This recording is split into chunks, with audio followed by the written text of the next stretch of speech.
Hola, bienvenidos a esta nueva emisión de su programa PTA Podcasting Siempre Contigo, hoy hacia la formación de lectores críticos. Un ejercicio inicial es apoyarnos en textos sencillos, por ejemplo, una caricatura, la cual utilizaremos para hacer una descripción de los personajes, de la imagen, plantear y responder. ¿Por qué piensas que a uno de los personajes se le ve sorprendido? ¿Qué relación tiene ese texto con otros que conoces? ¿Qué te parece lo que propone el autor de la caricatura? Como docentes, identificamos en nuestras aulas a estudiantes que han tenido la oportunidad de leer todo tipo de textos, y es entonces que debemos plantear las siguientes preguntas y reflexionar en torno a ellas. ¿Cómo identificas a un lector crítico? ¿Qué acciones tienes en cuenta en tus planes de aula para promover la comprensión crítico intertextual? ¿Cómo llegar a fortalecer la comprensión textual crítica? Es importante ante cualquier actividad de lectura, desde las diferentes áreas del conocimiento, tener en cuenta las tipologías textuales. Veamos. Las tipologías textuales comprenden métodos, propuestas, es la agrupación o clasificación de los textos a partir de características comunes entre los mismos. Es así que nos encontramos con un tipo de texto que comprende una intención comunicativa, de la cual podemos identificar clases de textos y la trama que estos contienen. Por ejemplo, si el tipo de texto es informativo o periodístico, su intención comunicativa es brindar información sobre hechos de actualidad. Las clases que pertenecen a este tipo de textos son las crónicas, las noticias, la editorial, el artículo, la columna. La trama de estos textos comprende la narrativa, la descriptiva argumentativa y la conversacional. Otro ejemplo que podemos tomar es el tipo de texto argumentativo. La intención comunicativa de este tipo de textos es defender una tesis con argumentos, ideas, opiniones. La clase de textos que pertenecen a la tipología textual son el artículo de opinión, el ensayo, el afiche publicitario. La trama que comprenden son argumentativa, descriptiva y explicativa.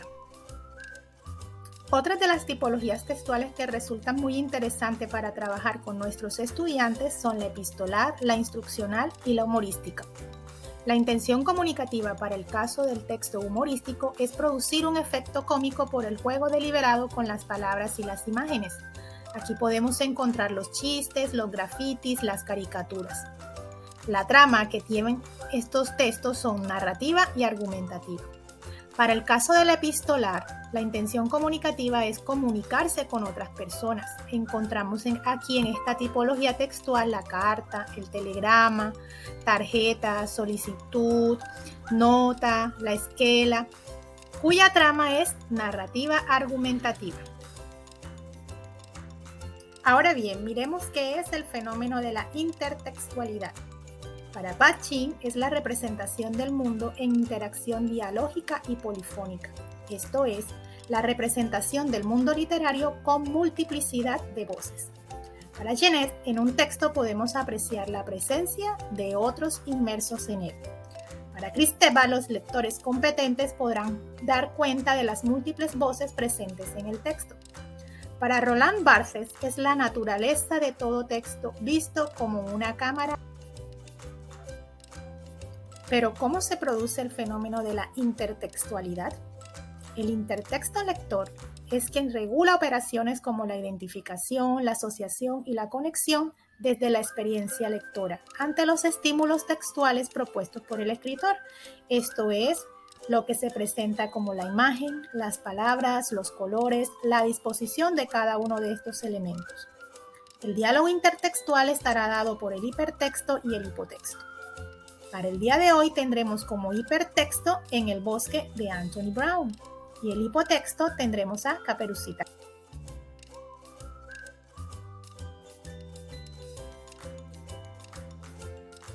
La intertextualidad puede darse de diferentes formas. Vamos a tomar en este caso la tipología textual de los poemas, un texto expositivo y un cuento. El poema se ha denominado La gata gorda. El texto expositivo, características de los gatos, y el cuento, El gato desesperado. El elemento común a partir del nombre que llevan estos textos es el gato. Si continuamos con la lectura de cada una de estas tipologías textuales, nos vamos a encontrar con la trama, la intención comunicativa de cada uno de ellos y que de cierta manera están conectados entre sí. La interpretación en profundidad implica un proceso de lectura que va desde el nivel primario o lectura literal, pasando por un nivel secundario o lectura inferencial y converge en un nivel crítico intertextual.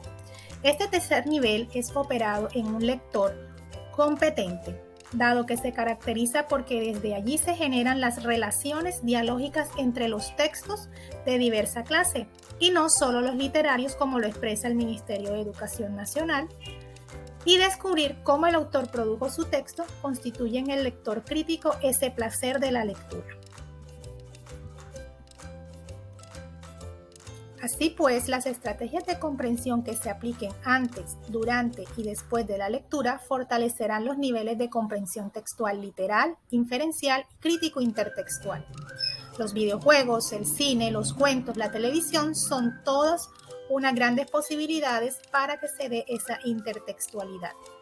En los textos de lenguaje del Ministerio de Educación Nacional a través del programa Todos Aprender nos ofrecen variados textos y tipologías que permiten llegar a esta intertextualidad para todos los grados. Desde las lecturas que se lleven a cabo en el aula, estas pueden trascender al momento en que el estudiante se enfrenta a una prueba estandarizada, dado que se le presenta una tipología en específico y que por su capacidad de lectura y comprensión podrá dar respuesta, dado que siempre lo conectará con otros que él ya ha leído previamente o que ha visto. Te invito a continuar con el proceso de formación y fortalecimiento de lectores críticos intertextuales. Haz una buena selección de aquellos textos con los cuales deseas trabajar con tus estudiantes. No te pierdas la próxima emisión de tu programa PTA Podcasting, siempre contigo.